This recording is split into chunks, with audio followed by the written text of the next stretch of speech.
Well, hello again, and welcome to Midweek Moments with St. John's Baptist Church of Charlotte, North Carolina. My name is Dennis Faust, and I have the privilege and blessing of serving the people of St. John's as senior minister. This is a congregation of active faith, and we have been involved in racial reconciliation for more than 50 years. There is still a lot to do.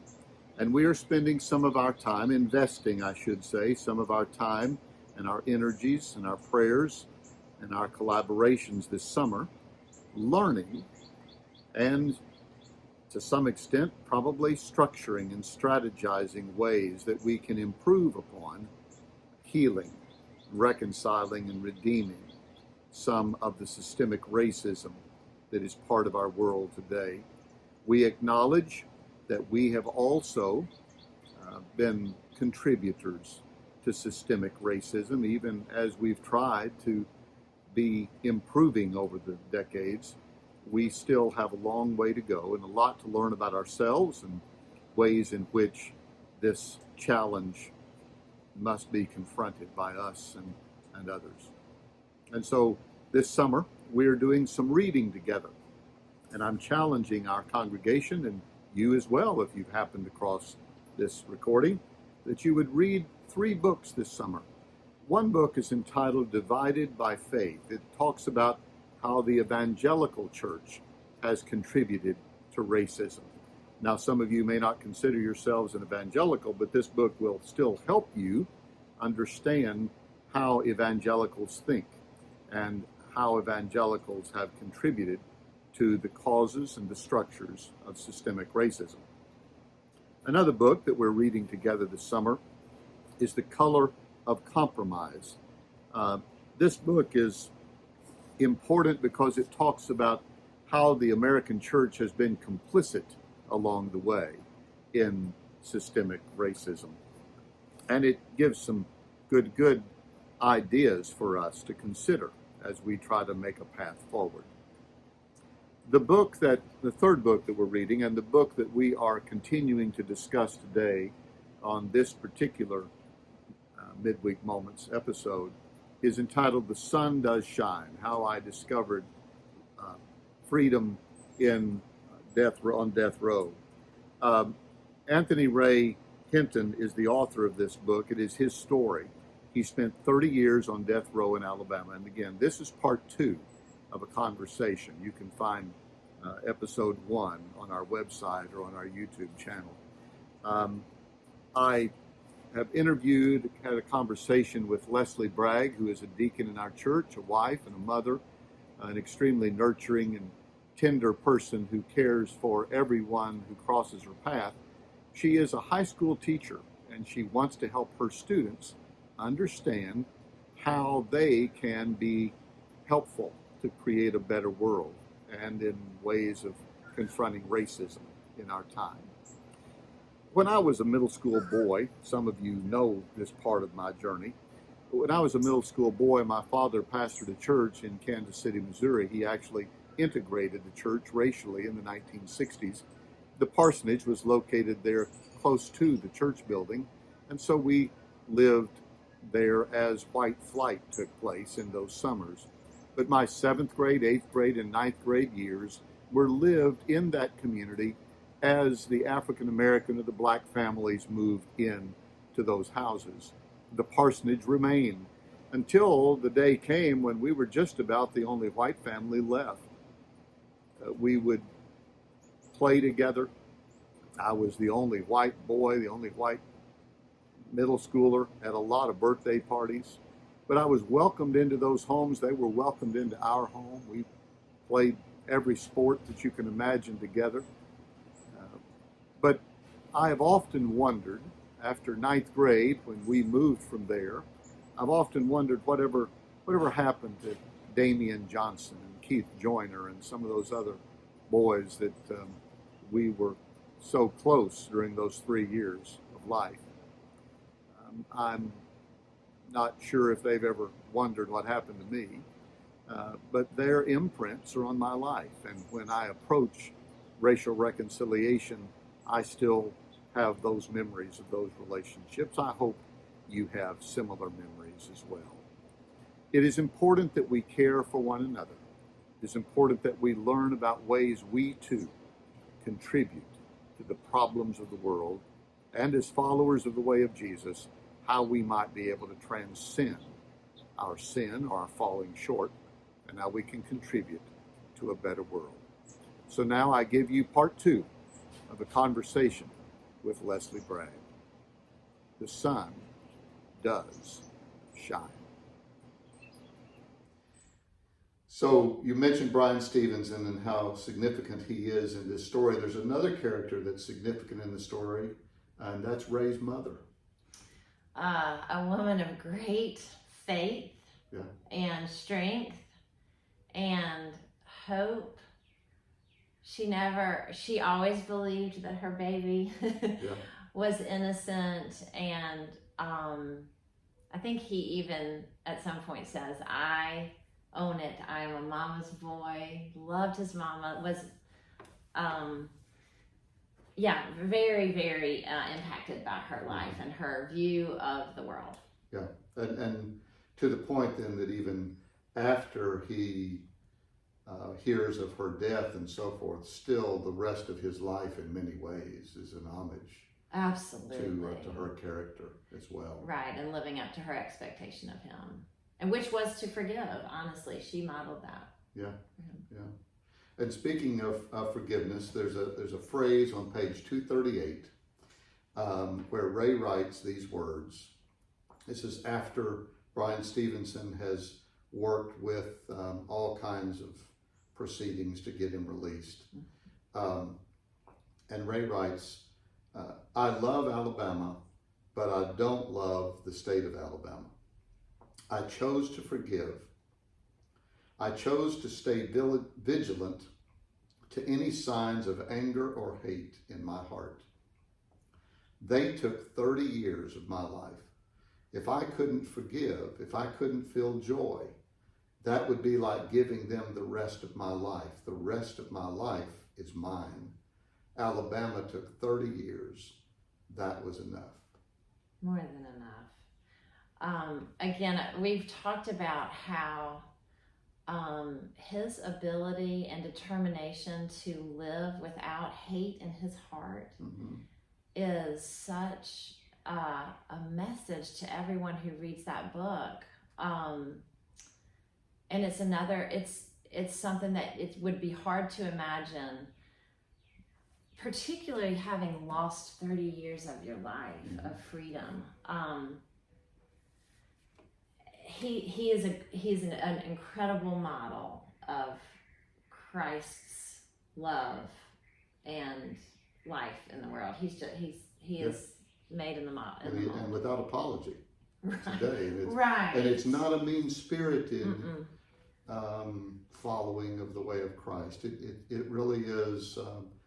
He somehow was able to embrace the character of Jesus and live that out in a human form as Jesus did. Absolutely. So I want to ask you a little bit about, if you could tell a story or two, what are some significant aha moments in the last couple of years as you've used this book to teach in your class? Some aha moments or meaningful actions that have resulted from the conversations with the students? Well, I've had a lot of personal growth, to be honest. And part of that was rooted in my growing awareness that I needed to reach out to, as I approached To Kill a Mockingbird and then The Sun Does Shine in my classroom and had students of color in the room, I needed to have conversations with Black colleagues, and I needed to listen, because it was really important to me to get that as right as I could, and to it was very helpful for me to ask for the help. And honestly, I did that for me and to be able to better serve or create the right climate in the classroom. And I didn't realize, I'm probably going off track, but No, you're doing great.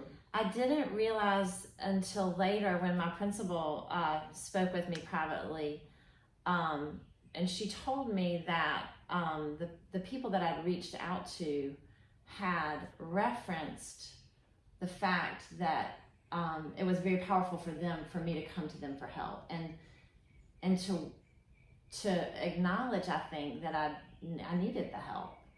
And I had never, I was blessed to know that they appreciated that. I wouldn't have known otherwise. Right. But it really impacted me, or reinforced that message of the importance of listening. What else was part of that conversation? Well, question? no, I mean, I think a lot of times with high school students, you may become aware in that year or the next year or two of a conversation that had an impact on them. Mm-hmm. Have you known of any that have come back to you and said, I'm glad we talked about that? I have had some very powerful moments that. And I don't want to ask you to reveal anything. Right. Well, they don't make me emotional. But I will say, and so there have been some beautiful stories and some incredible, and in one case, a very public acknowledgement and appreciation of what I was trying to attempt from one of my Black male students. But I do want to say that they aren't all success stories. In fact, I recently, with the Black Lives Matter protests recently, I became aware that a white student was posting some vitriol against that movement. And again, there's plenty of room for different viewpoints. But he, in this case, was particularly, seemed to not really acknowledge the humanity that's involved here. And I was so disappointed. But our administration actually reached out to him, and I haven't been involved in this at all. But he apologized for that and took the post down. And so,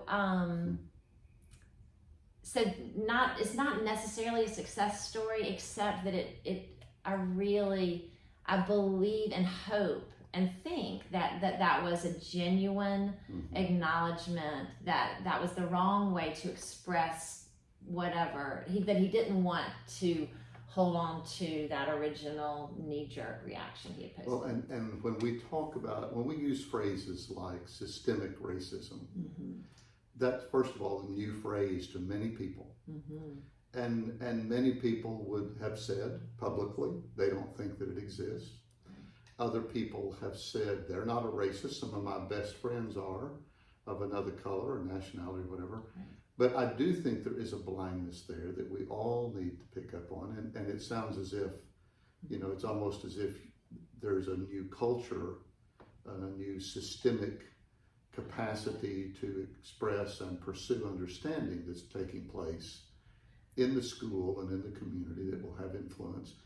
And we talk all the time, this is 400 years of this, and it's not going to go away overnight, and it's going to be necessary for those of us who don't want to accept our own contributions to the other culture because we've not been necessarily as mean-spirited as some others. Right.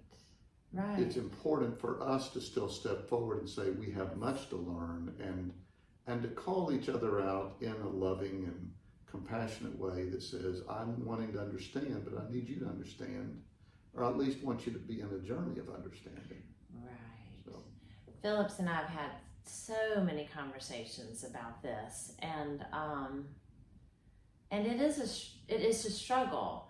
And part of actually what we talk about in class is Brian Stevenson's work in Alabama. He believes that we have been unable to move beyond these structures of racism, in part because, unlike with the Holocaust, where they acknowledged and built museums which recognized the horrors, we've never acknowledged truly and fully that slavery led to Jim Crow and lynchings, which now, in his mind, has led to mass incarceration of Black men.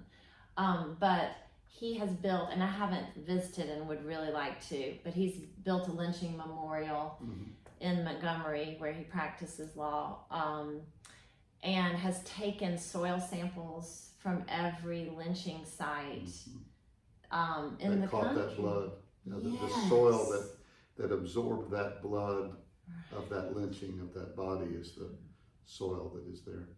It's a, again, a wonderful book, and it's one of the 3 books that we're asking St. John's folks to read this summer. And so thank you for participating in this conversation and for gifting the book to me. Absolutely. Last year, very much. Thank you. Thanks for this. This was a great conversation. Well, I am exceedingly grateful to Leslie Bragg for being willing to have this conversation with me about a book that first touched her life, and then through her graciousness, she shared the book with me, and the story has connected us in this conversation. It is my hope that as you've listened to our conversation, that you will be willing to read this book for yourself and reflect on what it is about Ray's story that somehow connects with your heart, that allows you to understand more the plight of our brothers and our sisters who walk this journey of life with us, but who do not have the opportunities we have because of the systems and structures that we've not tended well. As you continue your journey of faith, of active faith, would you please join me in this prayer? God, please give me your heart so that I will consider people in the compassionate way in which you see all of us as individuals and as communities and as humanity. God, give us your eyes so we will see one another in the ways in which you see us. That we will not look upon the externals, but we will look inside one another's lives to hear the heart and the heartbeat and the spiritual journey that we share. And God, give us your ears so we will listen beyond the protests and the outcries and listen to the deep desires and hungers of the human heart to be embraced and to be loved, to be valued. Give us this heart, these eyes, these ears, so that our hands and our feet, so that the energies of our lives will be redemptive and reconciliatory, gracious, compassionate. This is our prayer as followers of the way of Jesus. And together as the people of God, we say, Amen. Shalom.